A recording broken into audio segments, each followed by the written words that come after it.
disse.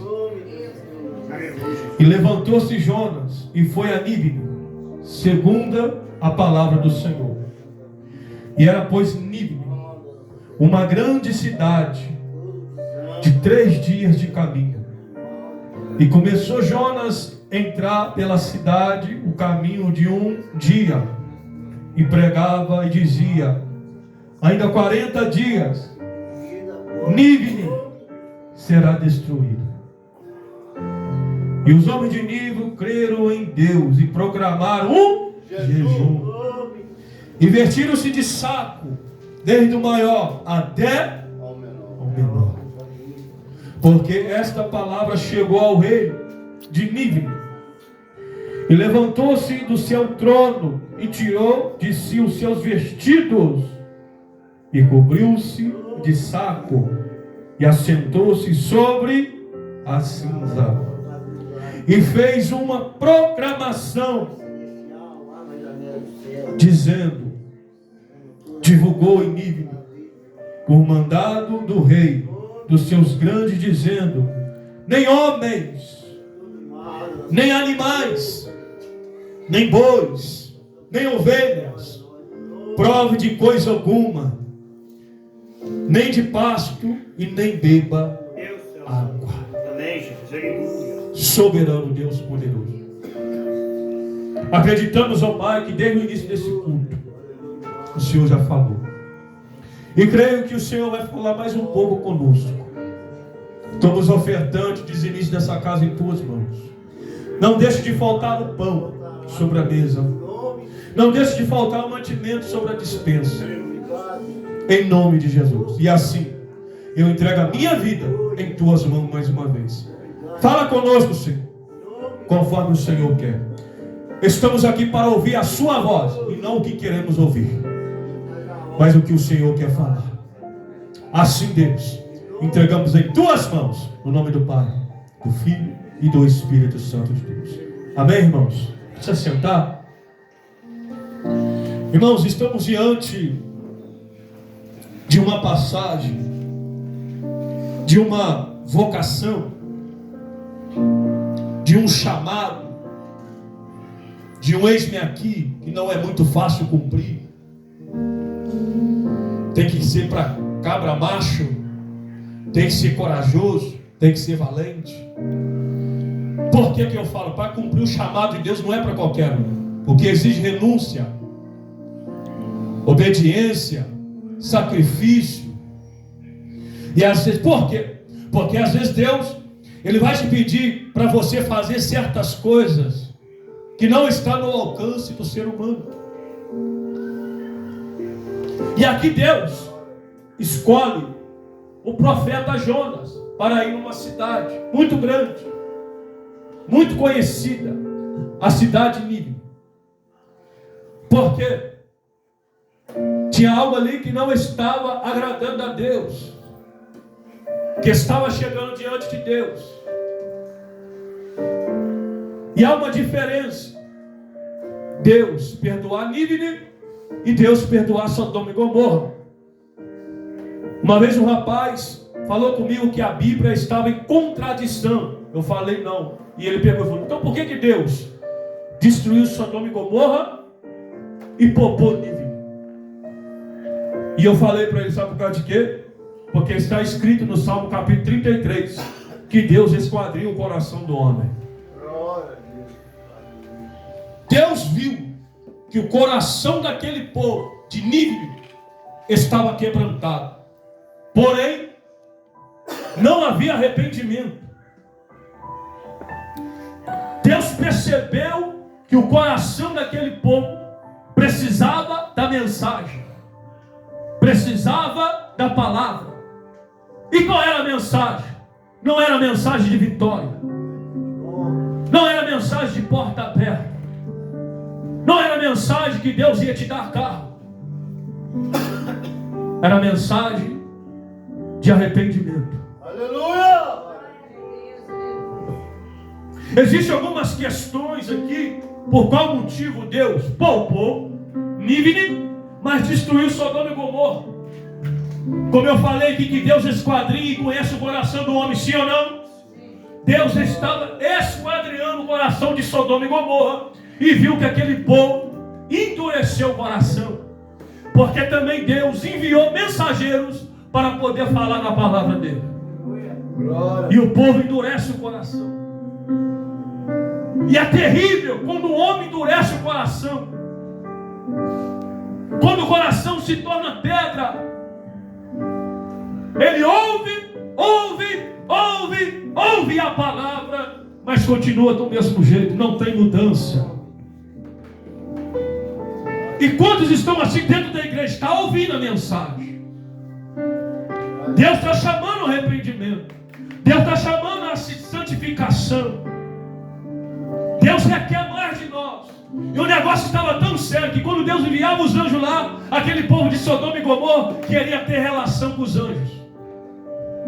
Deus falou: para esse povo não tem jeito mais. Vai lá, tira Ló e a sua família, porque hoje eu vou acabar com essas duas cidades. Voltando para Nínive, Deus assentado no trono, no controle de todas as coisas, olha para o coração daquele povo e olha para o coração do rei e vê que aquele povo tem um coração quebrantado. Irmãos, se você tem esse sentimento, é sinal que o Espírito Santo está em você. Aleluia. Você sabe que quando você faz alguma coisa de errado, vem aquele sentimento de culpa. Você sabe quando você peca, vem aquele sentimento de culpa? É o Espírito Santo te chamando ao arrependimento para você não fazer mais. Mas quando você não tem esse sentimento, aí mora o perigo. Por quê? Vai continuar no mesmo erro. Vai continuar fazendo as mesmas coisas. Vai continuar do mesmo jeito. É sinal que o Espírito Santo já se foi. Mas o sinal do Espírito Santo na vida do homem não é falar em línguas. Não é saber pregar. Não é saber cantar. Não é saber tocar. Não é estar na igreja quarta, sexta, domingo. Não é estar na escola dominical. Não é pular, não é sapatear. Não é entregar profecia. O sinal do Espírito Santo na vida de uma pessoa é mudança. É mudança. Aquilo que ele fazia não faz mais. Isso é evidência do Espírito Santo na sua vida e na minha vida. Quando a gente peca, a gente se sente mal. E Deus percebeu isso na cidade de Nínive, que o povo tinha um coração quebrantado.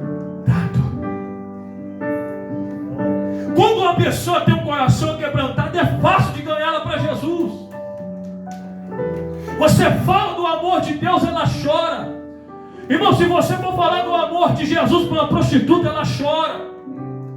Se você for falar do amor de Deus para um traficante, ele chora. Para aqueles que estão na droga, ele chora. E hoje nós não conseguimos chorar mais na presença de Deus. Por quê? Porque precisamos voltar a ter o coração quebrantado diante dele.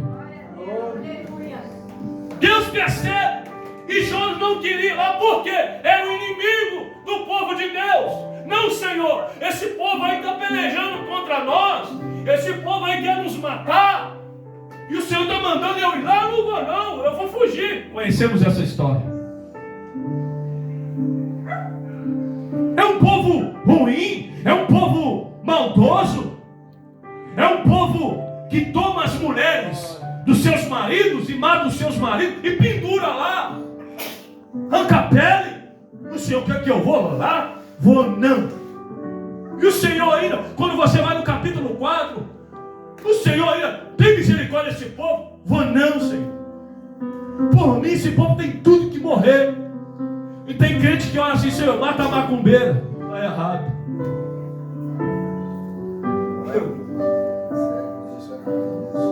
Mata a macumbeira, Senhor. Eu quero fazer macumba para mim. Está errado. Senhor, converte ela como o Senhor me converteu. Aleluia. Senhor, faz a obra na vida dela como o Senhor fez a obra na minha. Aleluia. É isso que já não estava entendendo. Deus quer poupar um povo que estava perseguindo ele. E assim, irmãos, nós temos que orar por aqueles que nos perseguem, porque do mesmo Deus, do mesmo jeito que Deus fez a obra na minha vida e na sua vida, vai fazer na vida deles também. Aleluia! Jonas não queria ir lá, mano. Conhecendo essa história, ele foge, vai para outro lugar e Deus viu o peixe, acontece tudo aquilo, tempestade, o barco, até na desobediência de Jonas, ele ganha os marinheiros naquele navio. Aí depois de lá, tem que ir, não tem como fugir. Não tem como fugir do chamado, irmão. Não tem como fugir do eis-me aqui. Paulo diz em Romanos 1,16: porque eu não me envergonho desta palavra. Eu não me envergonho do Evangelho. É por isso que eu prego ele. É por isso que eu canto ele. É por isso que eu anuncio ele. É por isso que eu falo mesmo da palavra.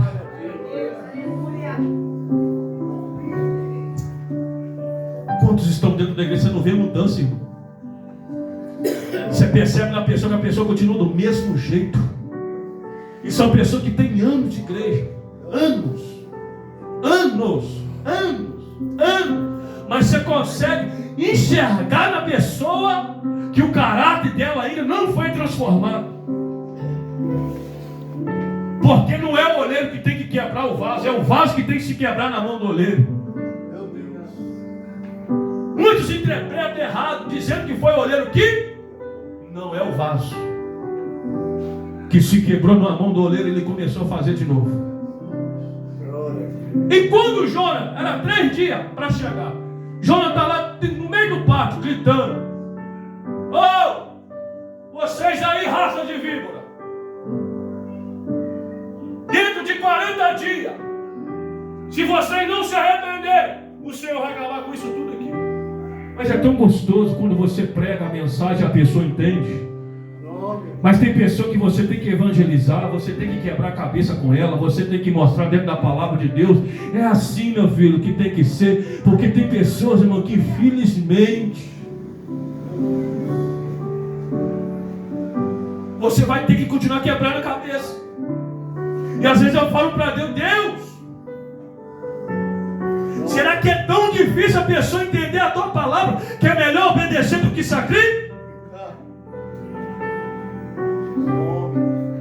Aí o segundo dia está lá Jonas: oh, mulambada, assim diz o Senhor, dentro de 40 dias o juízo dele virá, arrependa-se. E o povo olhando assim: pai é doido. Quantos nos chamam de louco, irmãos? Quantos já ouvi pessoa falar de mim que eu sou louco, que eu sou fanático, que eu sou doido? Até o dia que começou a chover, chamaram Noé de louco também. Choveu. Aí muitos perceberam: não, ele não foi louco, ele tentou nos avisar e nós não demos ouvido. E hoje não está sendo diferente. Pessoas estão dentro da igreja ouvindo a mensagem, mas não deixa a mensagem descer para o coração. O povo tem os seus profetinhas. Tem alguns que dizem assim: eu não vou dar nem glória a Deus na mensagem dele, eu só vou dar glória a Deus quando vier outro para pregar. Tem pessoas assim dentro da igreja, irmão, que só dá glória quando tem pregador de fora. Mas eu vim aqui te falar que a mesma palavra não muda. Aleluia! É o mesmo Deus, ele não muda. Passa o terceiro dia, está lá Jonas: oh, filho de Nabucodonosor, dentro de 40 dias Deus vai destruir Nínive. E olha que Jonas não foi até o rei. O rei estava onde? Dentro do... Mas a mensagem chegou lá no rei. Oh, Jesus. Porque a palavra de Deus, aonde ela chega, o ambiente já não é mais o mesmo. Aleluia! Aí alguns começaram a se arrepender, outros começaram a chorar. E a mensagem chega no rei. E o rei disse: olha, ninguém come, ninguém bebe, nem os animais. Vamos fazer um jejum. Vamos se vestir de saco de pano.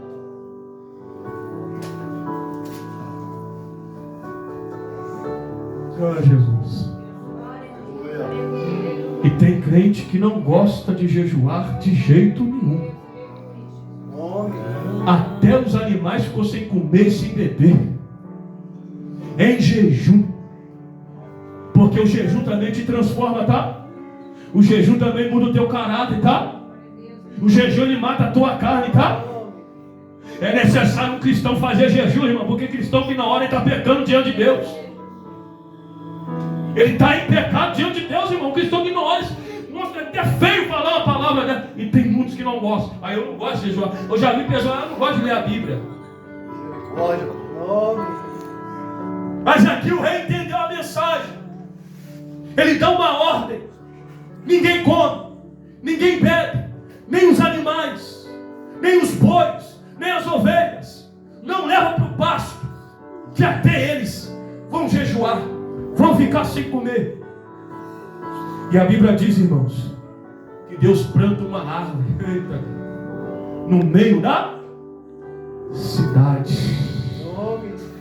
Eita, Jesus. Todos aqueles que desejam dar frutos, Jesus vai podar primeiro para depois crescer. Aleluia! Mas eu prefiro ser podado aqui do que ser cortado e lançado no fogo.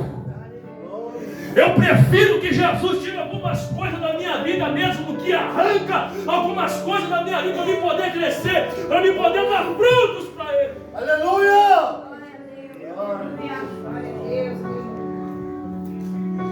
E assim a misericórdia de Deus alcançou sobre a cidade de Nínive. Deus poupou aquela cidade. E nessa noite Deus está dizendo: você sabe o que é preciso fazer? Você sabe o que é necessário você fazer? Quanto tempo você não jejua? Quanto tempo você não se consagra ao Senhor? Larga esse celular, meu filho. Larga esse celular, minha filha. Larga algumas coisas e volte a ter sensibilidade, volte ao primeiro amor, volte a ter essência e a presença do Espírito Santo. Lembra que quando você acordava era Jesus, de tarde era Jesus, de noite era Jesus, tudo era Jesus. Agora está querendo deixar Jesus para um segundo plano. Ele tem que estar em primeiro lugar na tua vida. Fique de pé, em nome de Jesus. O Espírito Santo está chamando nós, eu e você, ao arrependimento. Aqui a mensagem não foi mensagem de vitória. Aqui a mensagem não foi de porta aberta.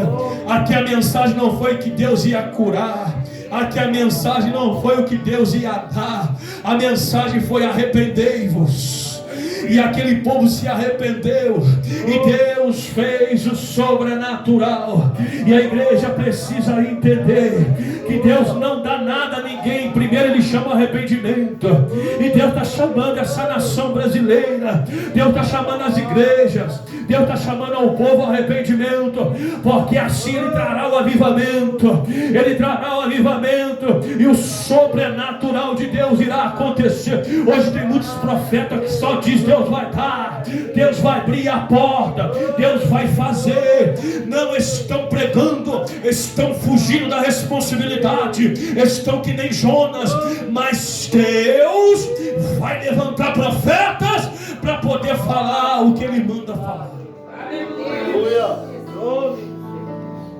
Aleluia. Soberano e eterno Deus, nesta noite agradecemos a Ti. Do mesmo jeito que o Senhor trouxe o Teu povo, leva com as Tuas mãos poderosas, nos guardando e nos livrando de todo mal. Nos dá uma semana abençoada, Senhor, um dia de trabalho, seja conosco na rua, em qualquer lugar, na nossa casa. Que possa ter um anjo do Senhor, nos guardando e nos livrando de qualquer mal. Assim, Senhor, entrega esta igreja em Tuas mãos, o povo, os obreiros, as irmãs, os visitantes e os membros. Entrega os cultos, o culto de quarta, o culto de sexta-feira, que já vamos ter a sexta jornada. A vida da missionária Josi, que vai estar aqui, em nome de Jesus. E assim, Senhor, te agradecemos. No nome do Pai, do Filho e do Espírito Santo de Deus. Amém, igreja? Amém. Irmãos, é sexta-feira,